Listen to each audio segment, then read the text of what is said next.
Amém? Amém, mestre. Que Deus te abençoe, meu amigo. Amém. Aleluia. Glória a Deus. Boa noite, igreja amada. Gente, eu nunca tinha sido ministrado através de um pulo. O Romão pulou uma hora que eu chorei. A alegria dele, assim, do espírito, é tão contagiante que ele deu um pulo assim, eu olhei para ele e comecei a chorar, mestre. Que bênção, você é uma bênção nas nossas vidas. Tem alguém aqui nos visitando nessa noite? Levanta assim o seu braço, assim, ó. Deus te abençoe. Quanta gente, ela, Deus te abençoe, meus irmãos. Mantenha o braço assim, ó. Você vai receber aí uma bênção aí da nossa igreja. Que Deus te abençoe. Que alegria ter vocês aqui conosco nessa noite. Você que nos visita também aí pela internet, que está aí, passou aí pelo YouTube e parou aí no nosso canal. Sejam abençoados em nome de Jesus. Quem está aqui esperando os filhos adolescentes chegarem? Um monte de gente. Minha esposa está chorando, gente, desde quinta-feira.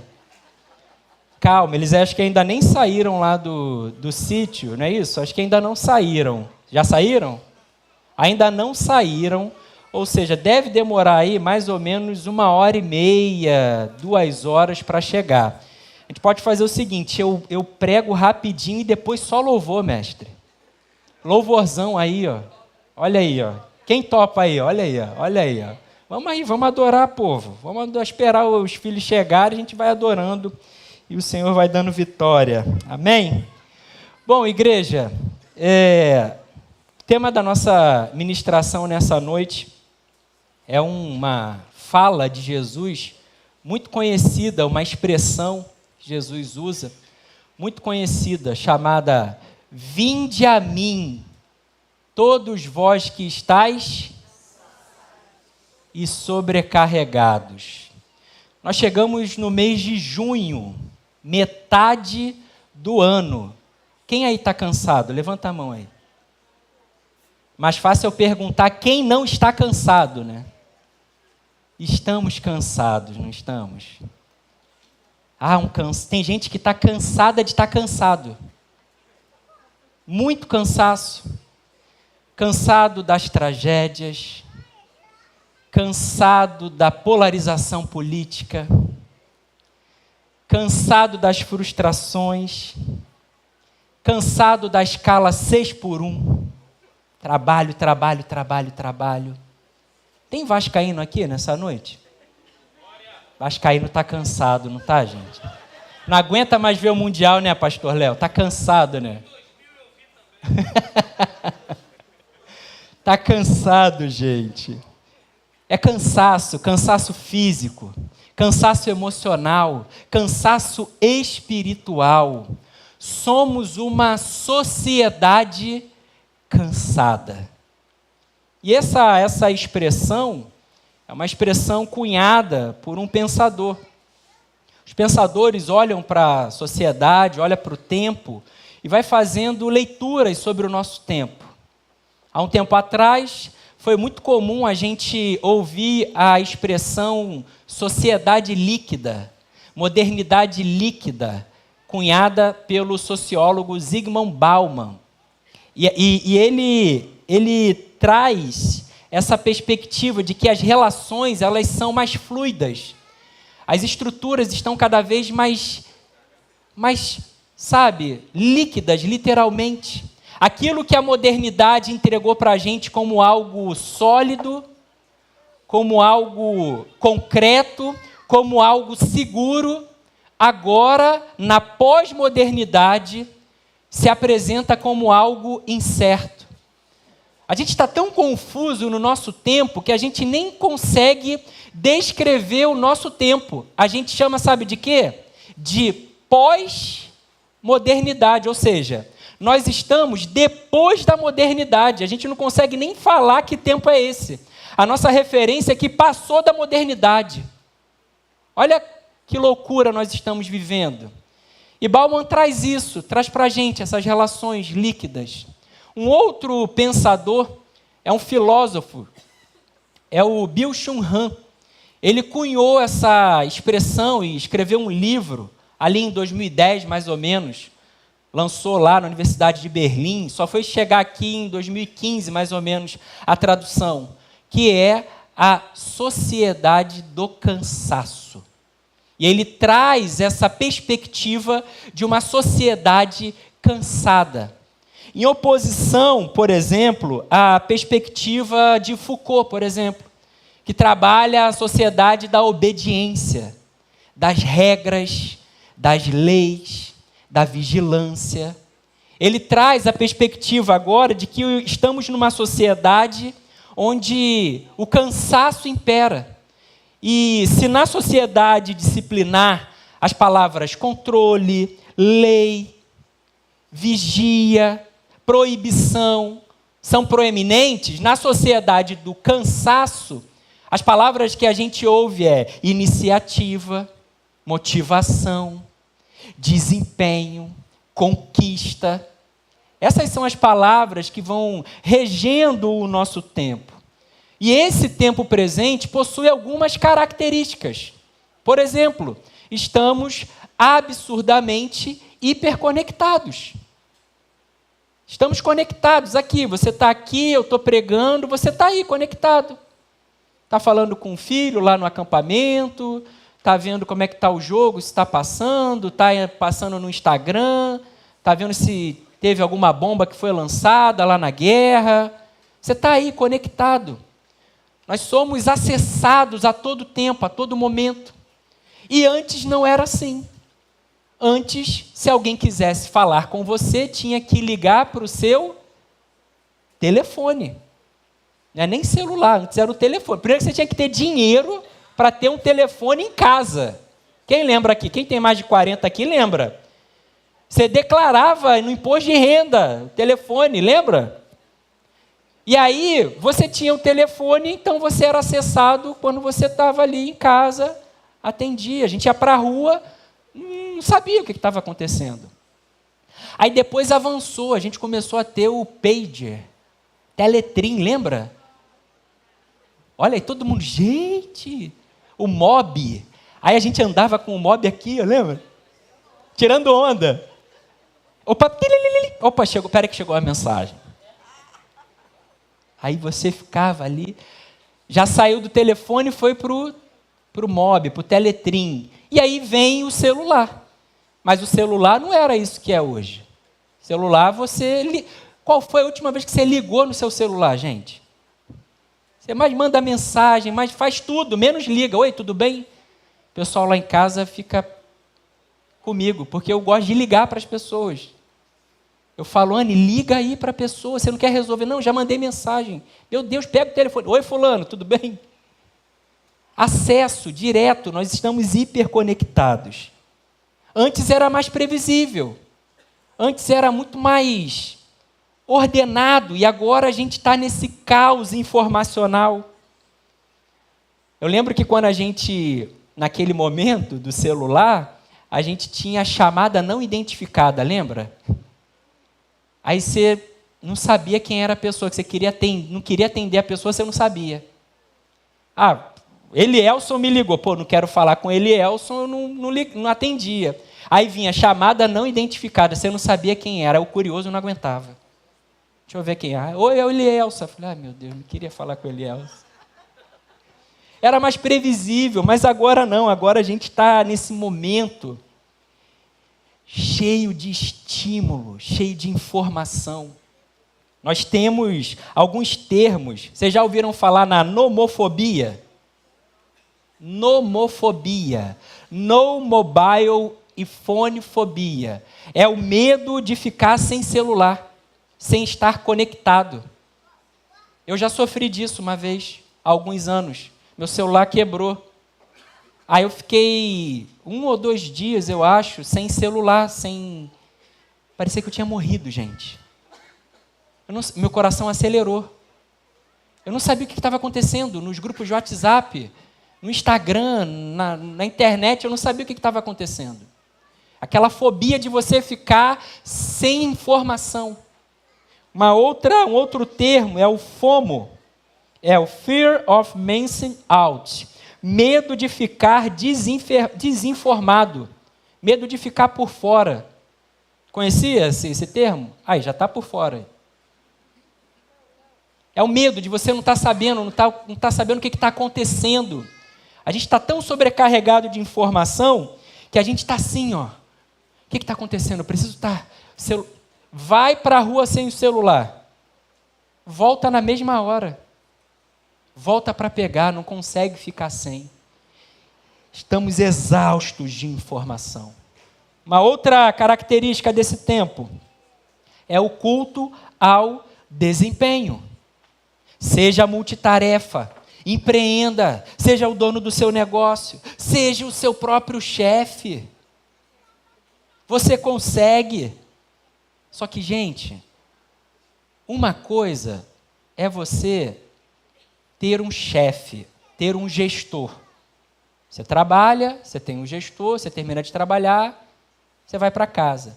Outra coisa é você ser o seu próprio gestor.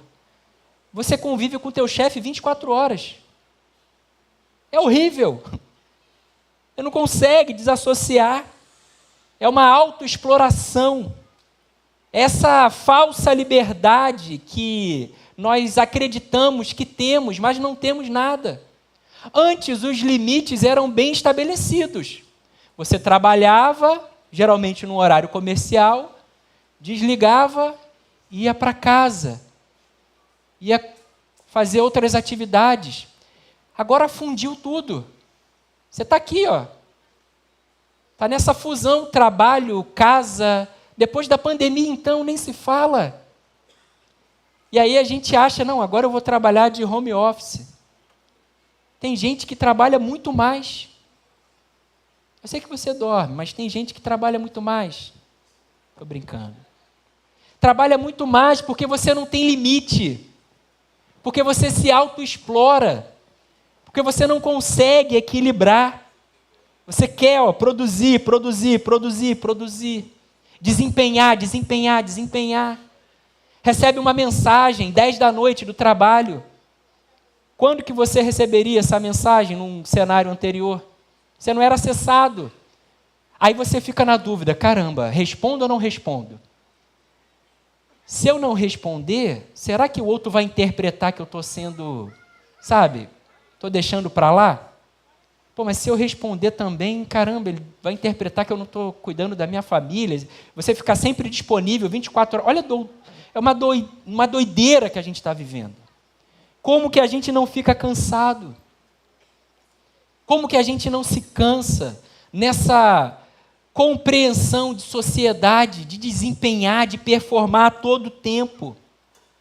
Vocês acham que essa enxurrada de coaching, gente, é à toa? É coaching para emagrecer.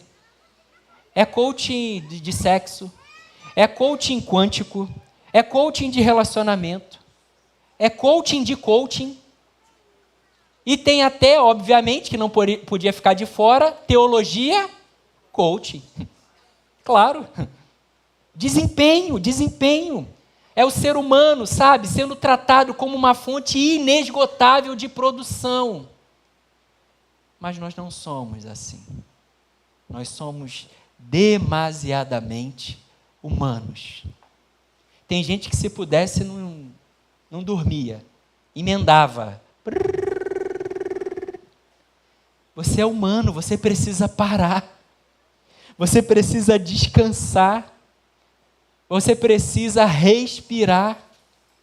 Mas você é metralhada com uma enxurrada de informações, de orientações. Você precisa ter sucesso. Destrave o seu potencial. Eu te ensino a fazer de 0 a 1 milhão em 30 dias. Fazer 6 dígitos. Quer saber como? Arrasta para cima. A gente ri, né? Aí, de tanto arrastar para cima, você vai sendo arrastado para baixo. Frustração, ansiedade, decepção, burnout, depressão. cansaço. Nunca, nunca na história da nossa humanidade tivemos tantas doenças psicossomáticas. É uma epidemia. Estamos doentemente cansados. Espera aí, Júnior, você é anti-coaching? Não, eu sou a favor, eu já passei por um processo de coaching. Eu não tenho problema com a questão do coaching. Eu tenho problema é com essa produção em escala. Eu tenho problema é com essa venda de que todo mundo vai alcançar. Eu tenho problema é com essa compreensão de que todo mundo é empreendedor. Essa sociedade que vivemos vende para a gente que a única responsabilidade do nosso fracasso somos nós. Mas não é bem assim. Não é bem assim. Você precisa empreender, Júnior. Você precisa, se virar. E aí a gente vai confundindo a capacidade que a gente tem de sobreviver com o empreender. A gente confunde empreendedorismo de necessidade com empreendedorismo de oportunidade. O empreendedorismo de necessidade é esse que a gente está vendo aí. Você precisa correr, senão você não sobrevive. Você tem que, se vira nos 30. Para você, dar respostas para a vida. Aí você está empreendendo, empreende aqui, empreende ali. Só que esse termo foi desconfigurado. É diferente de você empreender com capital e ver uma necessidade no mercado, por exemplo. Você tem capital, você tem grana, aí você vai empreender, você investe. Você traz uma solução para a sociedade. Essa é a compreensão mais adequada de empreender. Mas o termo ele foi reduzido e agora todo mundo é empreendedor. A ponto da gente achar que uma criança que está no sinal vendendo bala ou um idoso que está vendendo amendoim, ele está empreendendo. Não está empreendendo. Essa criança devia estar na escola. Esse idoso deveria estar gozando da sua aposentadoria. Mas a gente normalizou tudo isso. E a gente acha que isso é normal. E por que a gente acha que isso é normal? Porque existe um mito. Um mito. Existe algo que a gente acha que é verdadeiro, mas é falso. É um sofisma. É uma aparente verdade, mas é mentira. E esse mito é um bezerro de ouro que hoje a sociedade cultiva, chamada meritocracia. Essa é a palavra do momento. Mérito. Vai lá, faça. É esse mito de que todo mundo tem as condições adequadas para poder alavancar o seu potencial. Todo mundo pode fazer todas as coisas e conquistar. Só depende de você, Roberta. Nádia, só depende de você, Nádia. Vai lá. Conquiste. E diz, só depende de você, só depende de você, só depende de você. Eu. E a conta não fecha. Porque a gente não consegue conquistar tudo. Na verdade, a gente não vai conquistar tudo. A gente vai conquistar quase nada. A verdade é essa. E para a gente compreender um pouco o mito da meritocracia, tem um videozinho que eu quero que vocês vejam. Eu ia explicar ele aqui, mas ele é muito didático. E eu peço que, em nome de Jesus, esse vídeo seja projetado e você compreenda um pouco essa falácia da meritocracia. Tá aí, painel? Pode projetar, por favor?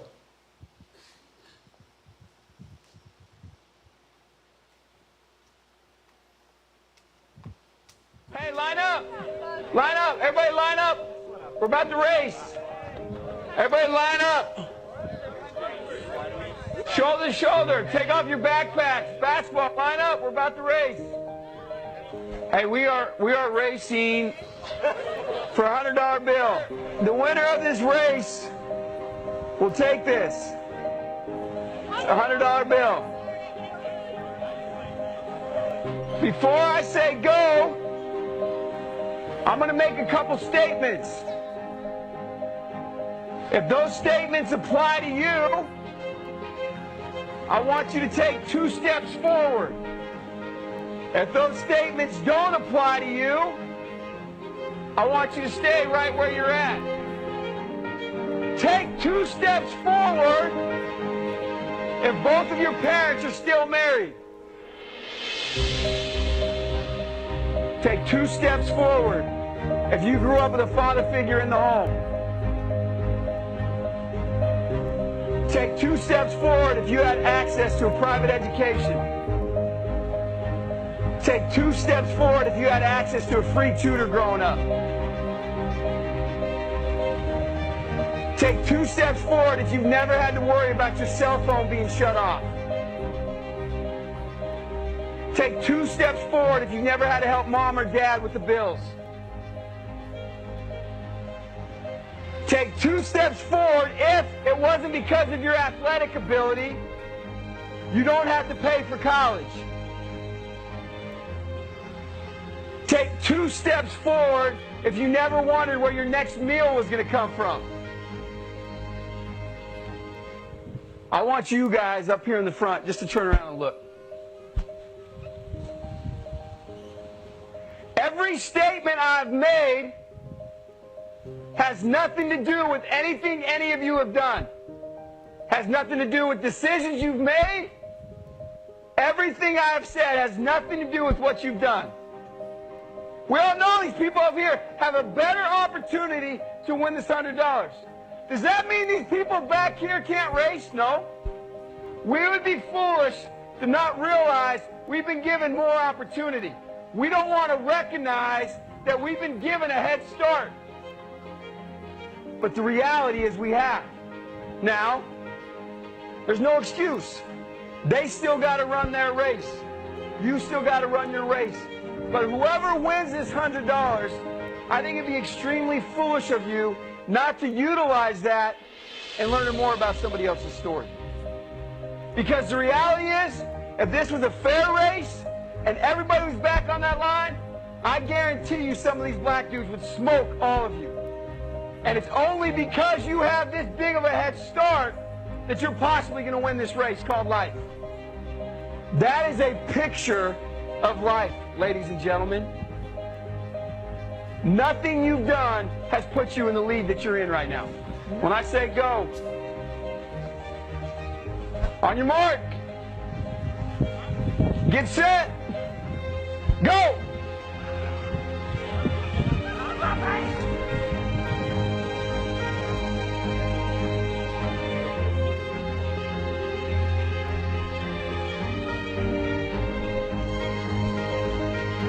If you didn't learn anything from this activity, you're a fool.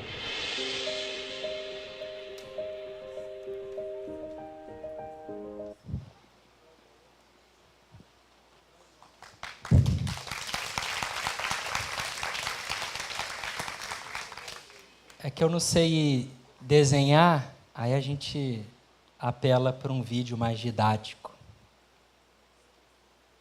Vocês entendem por que tem um pré-vestibular aqui no Instituto Casa Viva? Vocês viram o testemunho? Não é só força de vontade, em nome de Jesus, entenda isso, igreja. Sem as condições adequadas, muitas, milhares de pessoas não conseguem. Mas a sociedade do cansaço vende para a gente que só falta você levantar-se e ir. Mas não é assim na prática. Quem tem mais chances de passar na UFRJ? Um jovem aqui da Vila João Lopes, que tem que se abaixar para não ser atingido por um tiro, Ou um jovem que mora num condomínio fechado na Barra da Tijuca, que só vê tiro quando joga Free Fire no videogame? Quem tem mais condições de aprender? Uma criança numa comunidade que não teve aula porque teve troca de tiro? Ou uma criança numa escola bilíngue? Quem tem mais condições de dar certo? Um empreendedor que teve a sua loja alagada e perdeu toda a sua mercadoria? Ou um outro empreendedor em outra parte da cidade que não foi atingido por nada? Quem? Quem? Não existe essa questão meritória. Júnior, então você é contra empreender? Não, já empreendi. Empreendi com meu irmão a marca de roupas. Sei os desafios, sei como é isso. A questão não é essa. A questão é que não é somente força de vontade, não é somente o querer. As condições não são iguais, partimos de lugares diferentes, histórias diferentes. Não dá para a gente colocar no mesmo saco e tratar igual os diferentes.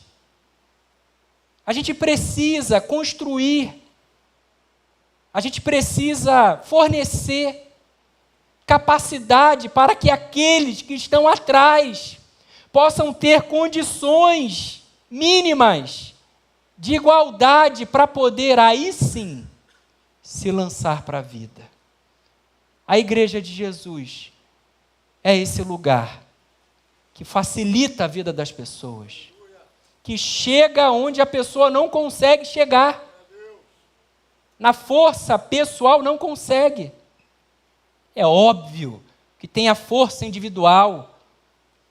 O texto diz: esforça-te, tem de bom ânimo, tem que ter força, tem que levantar, tem que ir para a vida, tem que ir para a luta.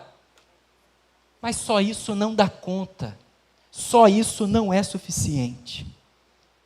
A gente precisa compreender, olhar para o lado e saber que vivemos numa sociedade injusta, mas somos pertencentes a um reino de justiça. Proclamamos um reino que não vai chegar, que já chegou. A gente não está aqui aguardando Jesus voltar somente para nos levar para o céu. Não, a gente faz daqui o céu. A gente faz daqui essa realidade, transforma essas vidas aqui, agora, hoje. A gente proclama que Jesus é Senhor, que Jesus é Rei, que Jesus salva. A igreja faz isso.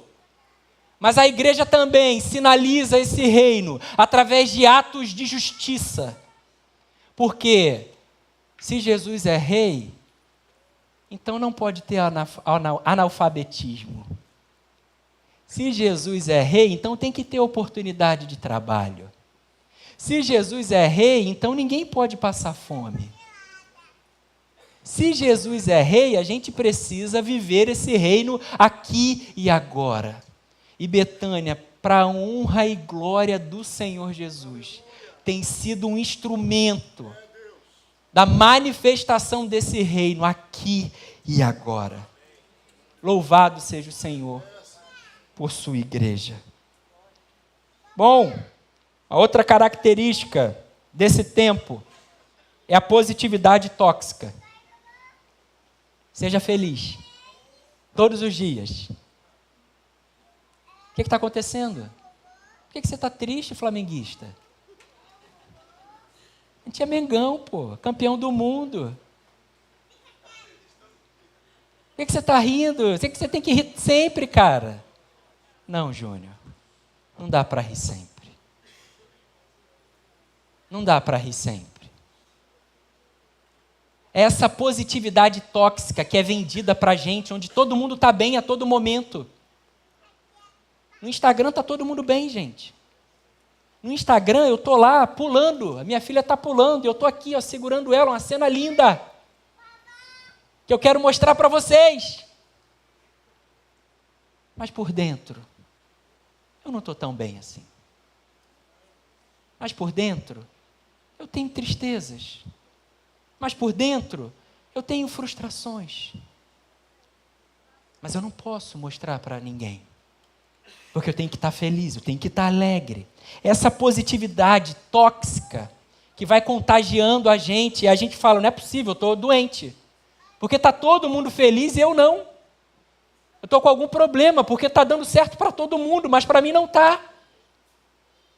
Aí a mente religiosa diz assim, estou em pecado. Peso, culpa. E isso faz o quê? Cansa a gente. Pare de sofrer. Não sofra. Mas como não sofrer se sofrer é humano, gente? Como não sofrer diante de um mundo injusto? É como se alguém quisesse nos anestesiar da vida. Porque na vida tem dia que dá tudo certo. Tem dia que você está chegando, o ônibus está chegando junto. Tem dia que você chega no lugar, a vaga está ali te esperando. Tem dia que a coisa acontece assim, o sol abre e você se sente a pessoa mais feliz e importante do mundo. Mas tem dia que você não aguenta ficar perto de você. Tem dia que você não quer ver ninguém. Tem dia que acontece o inesperado ruim. Tem dias que a gente perde. Não é só vitória. É vitória, derrota, derrota, derrota, derrota, derrota, vitória. Derrota, vitória. Vitória, derrota. Derrota, derrota, derrota, derrota, vitória. Bem-vindo à vida. Bem-vindo à vida real. Essa é a vida real. Eclesiastes, capítulo 7, verso 14, vai dizer para a gente: no dia da prosperidade, alegra-te, mas no dia da adversidade, considera, reconheça que ambas vêm de Deus. Aí os crentes, está amarrado. Está querendo lançar adversidade para a minha vida, Júnior? É a vida. Tem dia que dá bom, tem dia que dá ruim. E a gente não pode ser um crente sem vergonha, uma mentalidade desse tamaninho, achando que depois que você foi até Jesus, tudo vai dar certo na sua vida. Não. Depois que você vai até Jesus, você tem uma outra compreensão para encarar a vida. É diferente. Não é um evangelho que faz com que tudo aconteça do seu jeito. É o evangelho que te prepara para as coisas que vão acontecer contra a sua vontade. Essa é a perspectiva. A outra causa, uma outra característica desse tempo: consumismo. Calma, eu falei consumismo, não comunismo. A gente fica meio travada com essa palavra. Consumismo. A gente consome. Nunca o que se produz é suficiente para dar conta para a gente viver contentamento. A gente consome e depois descarta para consumir. Não celebra, já quer o próximo. Comprou agora, mas já quer o próximo. Porque é vendido para a gente que o próximo é sempre o melhor. Isso é fruto de uma engenharia lógica desse tempo. Há um termo chamado obsolescência programada. Vocês vão entender o que é isso. Já ouviu esse termo? Obsolescência programada? Você vai entender, quer ver? Ó? Antes, o seu ferro de passar quebrava, mas ele demorava muito tempo para quebrar. agora ele quebra, você não leva para consertar, você compra outro. Entendeu? Ele poderia durar muito mais tempo, mas ele é programado para durar um tempo mais reduzido. E a gente lida com as coisas da mesma forma que a gente vai lidando com as pessoas, com as relações. Casamento, dá trabalho, gente. Não é mil maravilhas. Elias ali, ó, meu amigo, falando para a gente aqui, ó, mês passado. Dá trabalho, tem que cultivar e tem que investir. Enjoei, vou trocar. Trocar essa por essa. Enjoei, vou trocar. Vai coisificando as pessoas. Característica desse tempo. Outra característica, excesso de atividade. Necessidade de preencher o nosso tempo com coisa. As nossas agendas precisam ter coisa, a gente tem que fazer alguma coisa. Porque se a gente não faz algo, a gente se sente o quê? Mal. Você já se pegou culpado, culpada por não estar fazendo nada? Gente, tem alguma coisa estranha, não estou fazendo nada. Tem que procurar alguma coisa para eu fazer. Porque se eu fizer alguma coisa, eu estou produzindo. Se eu fizer algo, eu me sinto útil, me sinto importante. A gente desaprendeu a descansar.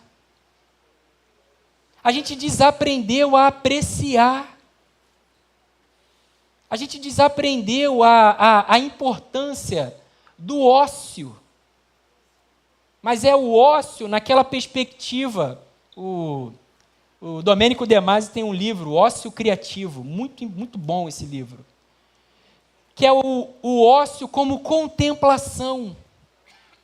É o ócio numa perspectiva de você estar ali, totalmente ali, entregue ao momento.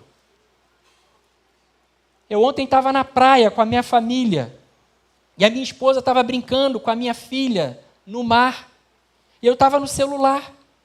Estava ali vendo coisas no celular, falando com amigos e tal. E aí eu desliguei o celular e coloquei do lado e fiquei olhando para o horizonte. E aí eu olhei minha família ali, minha esposa, minha filha. Sabe aquela cena de cinema? A imagem, a cena aconteceu, mas parecia em slow motion. Eu vi a Anne brincando com a Malu assim, em câmera lenta, assim, ela... Foi uma cena assim, lenta, que eu fiquei ali, contemplando, e aquilo foi entrando na minha alma. E eu vou levar essa imagem para a eternidade. E eu não levaria se eu estivesse aqui. Quantas e quantas coisas nós estamos deixando de contemplar, porque estamos aqui. Porque não estamos vendo o belo, o simples, o humano, o verdadeiro, o real no chão da vida. Porque estamos cansados dessa avalanche informacional. Porque a todo momento somos, de alguma forma, convencidos de que temos que vencer. Só vitória. Você é a cabeça e não... Aí, ó.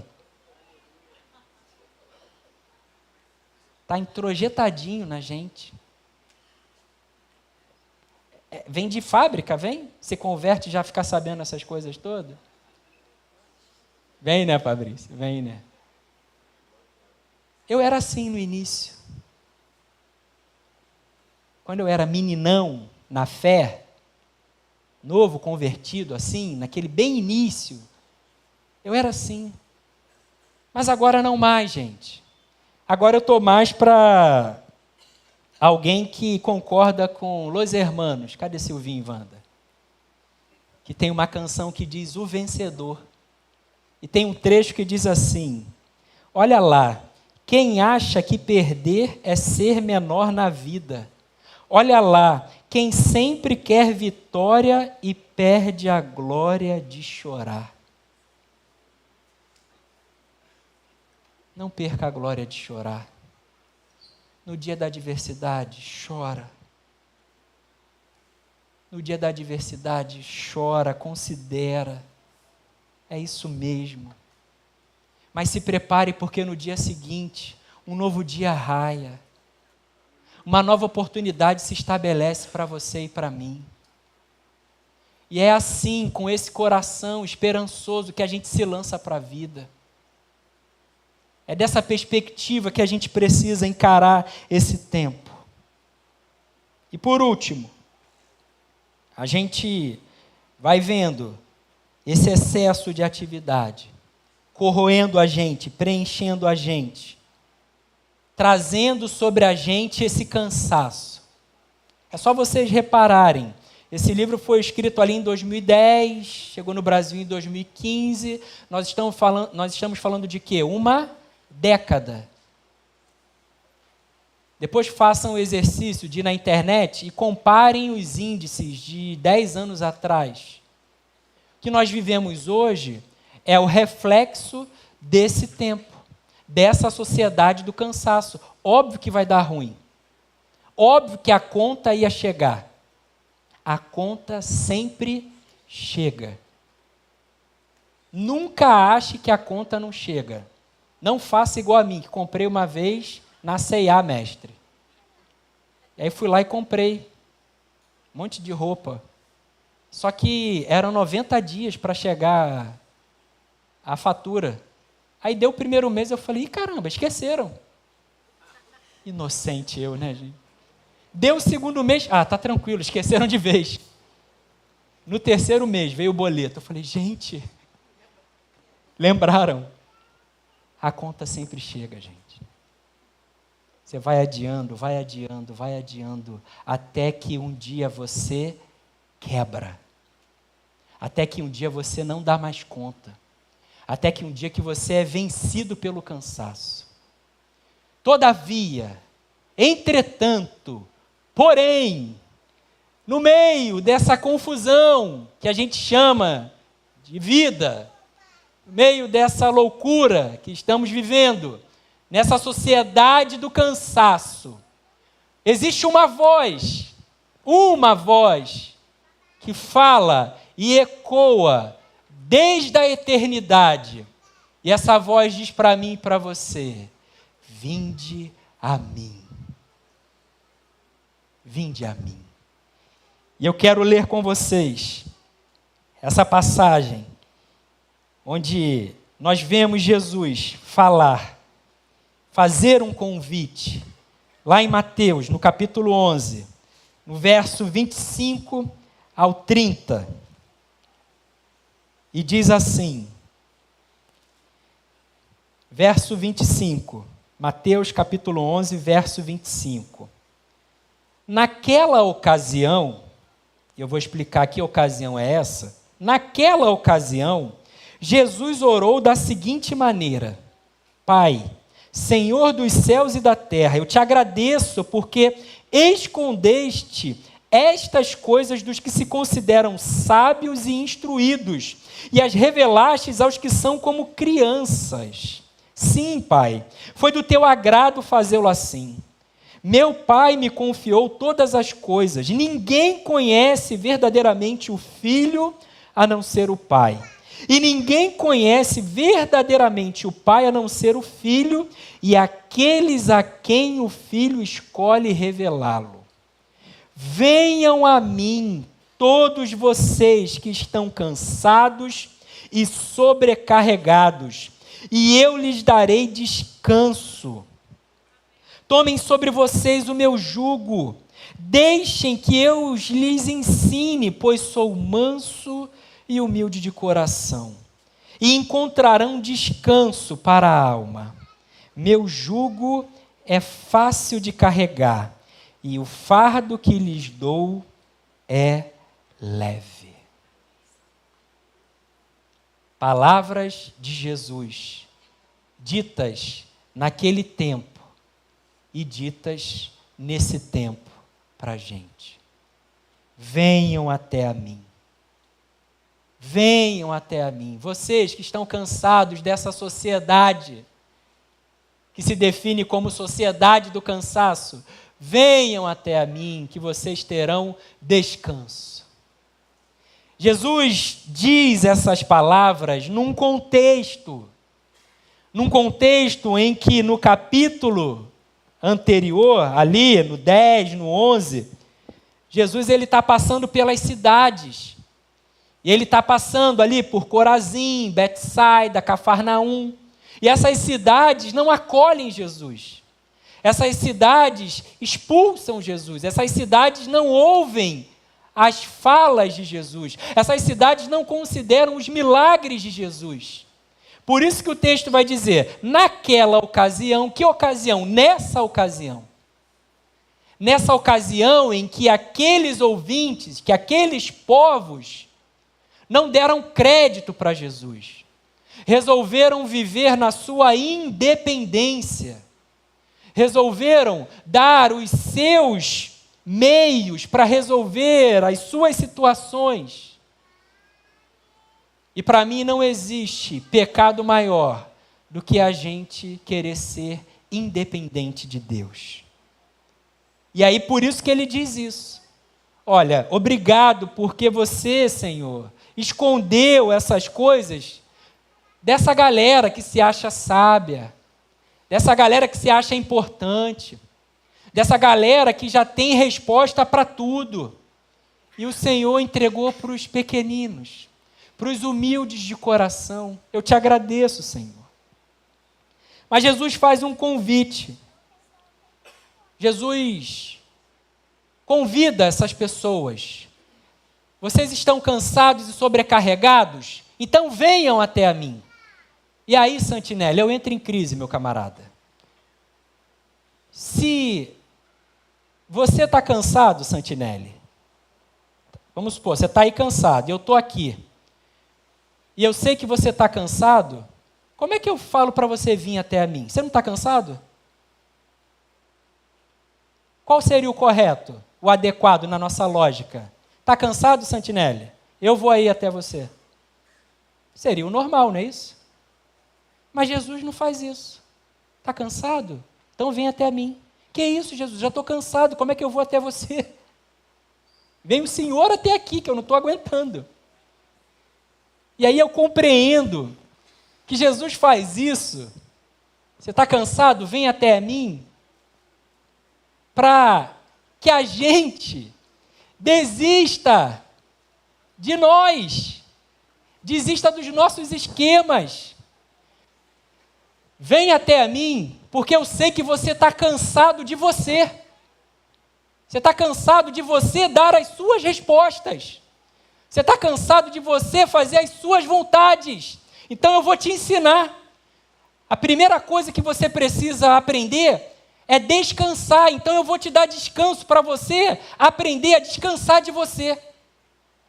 Vou te ensinar a você sair de si e vir para mim. Porque você já não aguenta mais ser refém dos seus desejos. Você não aguenta mais ser refém das suas vontades. Então eu vou te dar descanso. Como, Jesus? Então vem até mim. O primeiro descanso que Jesus nos dá é um descanso de nós mesmos. É um descanso da gente não se aguentar mais. Eu não aguento mais, eu estou refém das minhas vontades. Eu não aguento mais, Jesus. Eu tento e não consigo, eu sei. Por isso eu digo, vem até a mim. O primeiro descanso que Jesus nos dá é o descanso da gente parar de querer fazer sempre as nossas vontades. Aprenda de mim, venha até a mim. Aprenda a descansar descansando de você. O primeiro descanso que Jesus dá para a gente é da gente mesmo. Descansa de você, calma. Calma, filho, vem aqui. Fala para a pessoa que está do seu lado, descansa um pouco de você. Dá trabalho, descansa um pouco de você. Entrega para Jesus. Não, mas Júnior, eu sei como é que resolve. Calma, jovem. Vai até Jesus, entrega para Ele, mostra para Ele.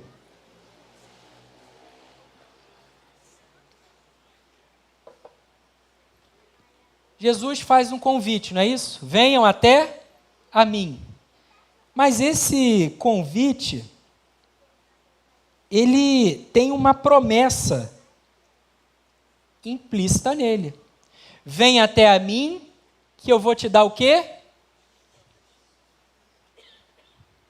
Venha até mim, que eu vou te dar descanso. Eu te darei descanso. Só que Jesus, gente, não está lá na Uruguaiana, igual aqueles caras que ficam com um papelzinho, vendo ouro.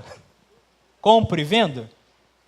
Entregando, sabe, as coisas. Vem até mim, gente, ó. Toma aqui, ó. Ele não está panfletando.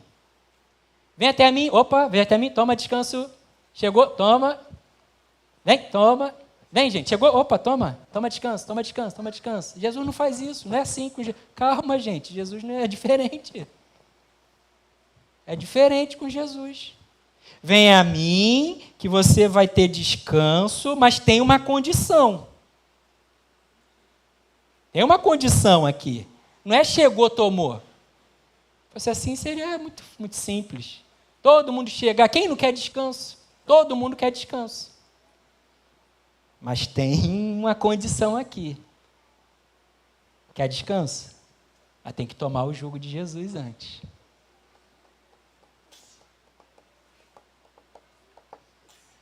Quer descanso? Mas antes tem que aprender de Jesus. Aí é mole, pô. Querer descanso sem relação, mestre. Sem relação, não tem, com Jesus não tem como não ter, tem que ter relação, gente. O chamado é para uma questão relacional. E esse descanso que Jesus oferece para a gente é um descanso dado. Você não conquista ele. É graça, é favor imerecido. É um descanso da alma. Não é o descanso que a gente produz. A gente produz alguns descansos. Ah, vou viajar. E você vai o quê? Descansar. Tudo bem que tem viagem que a gente volta mais cansado do que foi, né? Mas tem uns momentos ali de descanso. Mas esse descanso é o descanso produzido por nós, na nossa humanidade. O descanso que Jesus produz é muito diferente. É um descanso interior. É um descanso da alma. É o descanso das nossas angústias. É o descanso das nossas frustrações, dos nossos medos, dos nossos erros. É esse descanso mais intenso. É daquilo que você carrega dentro de si, mesmo descansado. É um descanso muito mais profundo. O descanso que a gente produz é circunstancial. O de Jesus é diferente. O de Jesus é um descanso da alma, que penetra no nosso íntimo. E ainda que nós estejamos passando por alguma tribulação, nós sabemos em quem temos crido. Olha, está difícil, Júnior. Está agitado. Mas existe algo aqui dentro. Uma paz que excede o quê? Todo o entendimento. Eu não sei te explicar. Eu só sei sentir e vivenciar isso. Você recebeu o descanso de Jesus. Sabe isso aí que está aí dentro? Que eu estou falando e você está entendendo? Esse é o descanso de Jesus. O descanso de Jesus não te leva para Fernando de Noronha.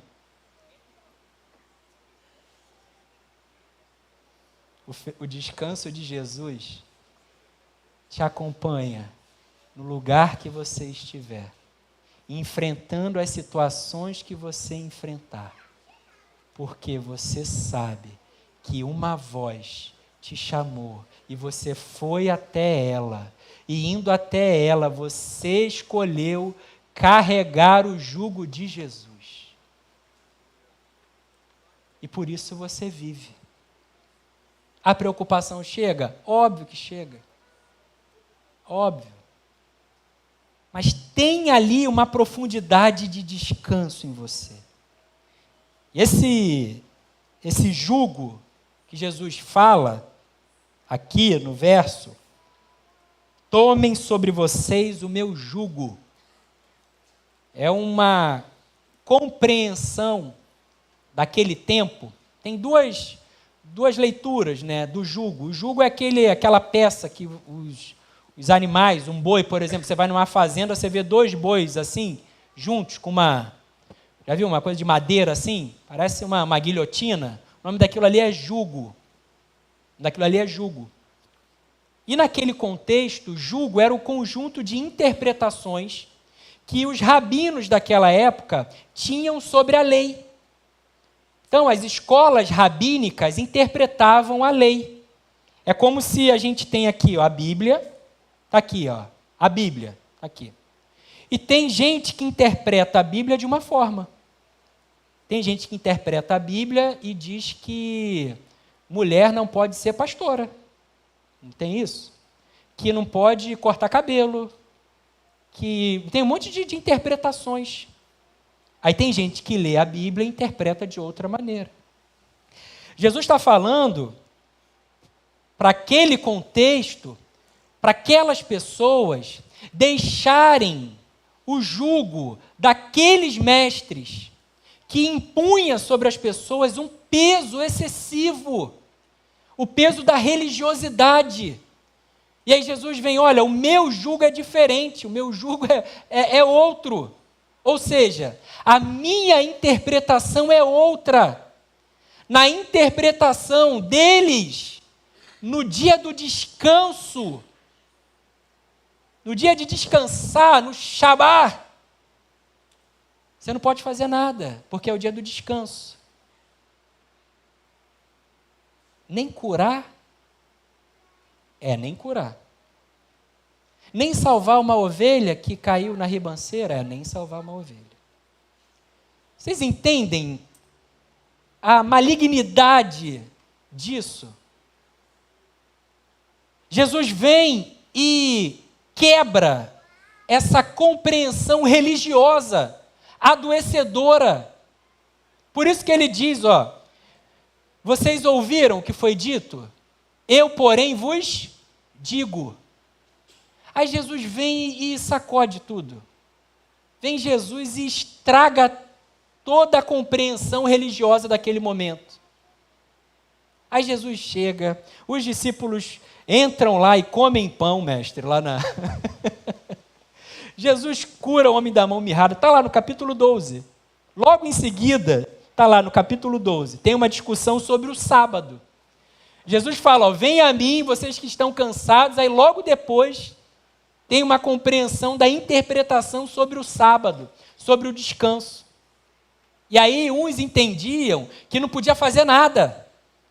Outros entendiam que você podia caminhar 500 passos. Cada rabi ali tinha uma interpretação da lei.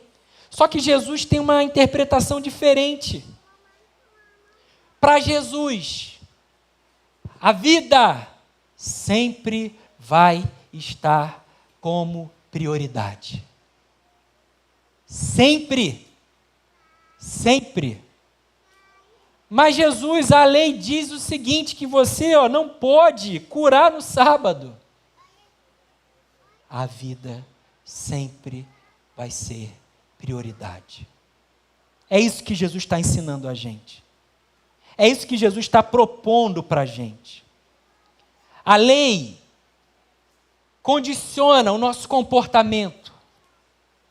A lei diz, não faça, não toque, não vá. Você quer ver uma coisa que eu fico brabo? Parou isso um tempo, já parou. Lembra na época lá do Instagram, as caixinhas de pergunta? Pastor, pode fazer isso? Pastor, pode fazer aquilo? Pastor, pode fazer, sabe? Olha a compreensão, é uma compreensão religiosa. Pode e não pode. Aí Jesus vem e fala, olha, não é sobre o exterior, é sobre o coração. Não, é o que entra dentro de você, é o que sai de você.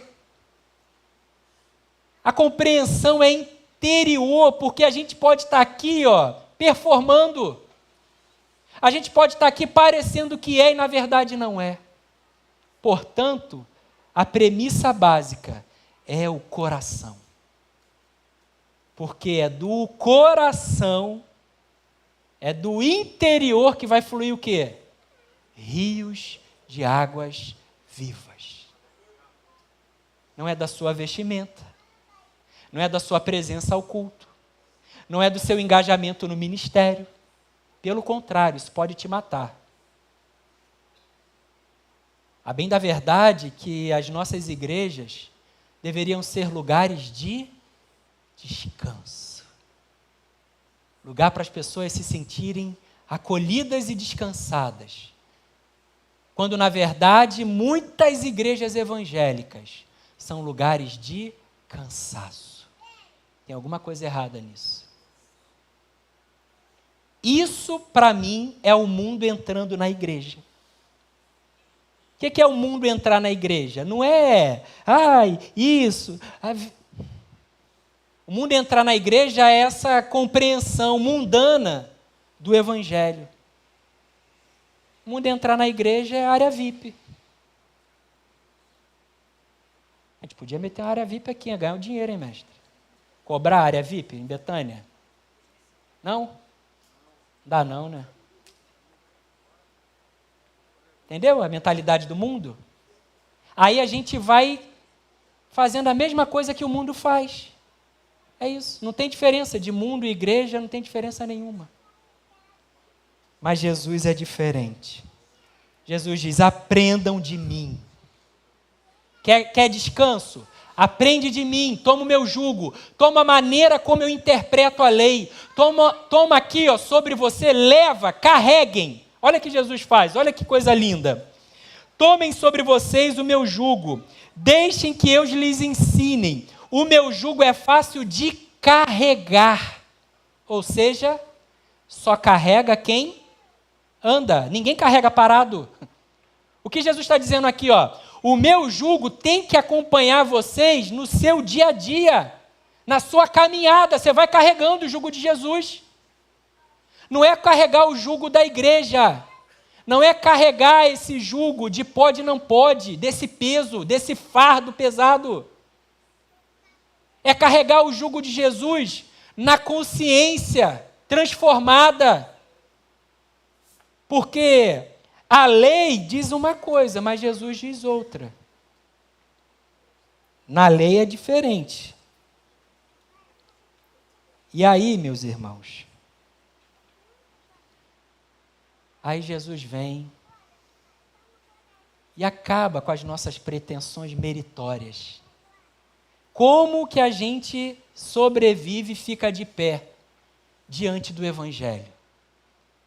A gente, overdose de, você pode, você resolve, você é o cara, você é a mulher, você conquista, você faz tudo. Aí Jesus fala assim, vem a mim, eu vou te dar descanso. Mas Jesus, o que eu tenho que fazer? Você não precisa fazer nada, eu já fiz por você. Na sociedade do cansaço, nós somos reconhecidos pelo que a gente faz. Já reparou como é que você se apresenta a uma pessoa que você não conhece? Você se apresenta e logo em seguida você diz para ela o que você faz, onde você trabalha. Prazer, eu sou fulano de tal, eu sou engenheiro, eu sou médico, eu sou professora, eu faço isso. Já reparou? Você associa a sua identidade ao fazer. Porque você só é reconhecido se você produzir. Mas com Jesus é diferente. Com Jesus a gente não é reconhecido pelo que a gente faz. Com Jesus a gente é reconhecido pelo que Ele fez por nós, na cruz do Calvário. E pelo que Ele fez por nós, nós podemos ser chamados de filhos amados. Que descanso, gente, é poder saber que não existe nada que eu possa fazer, nem mais, nem menos, e saber que sou filho amado do Pai. Como é bom viver assim. Como é bom viver nesse descanso que o Senhor nos oferece. Fica de pé. A gente vai terminar agora.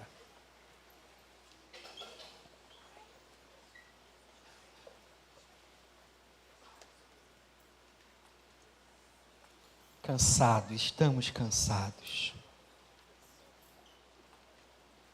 Estamos cansados.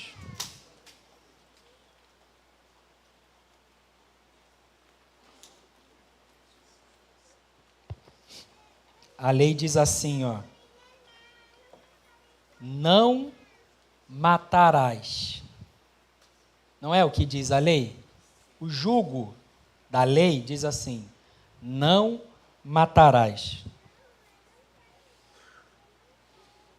Aí o jugo de Jesus é diferente, Esdras. O jugo de Jesus diz que só de você desejar, você já fez o quê? Já matou. A lei diz assim: não adulterarás. Mas Jesus diz assim: olha, se você olhar com a intenção impura, você já adulterou. A lei diz assim: amarás o teu próximo. Aí o jugo de Jesus diz assim: não, você não tem que amar o teu próximo, tem que amar o teu inimigo.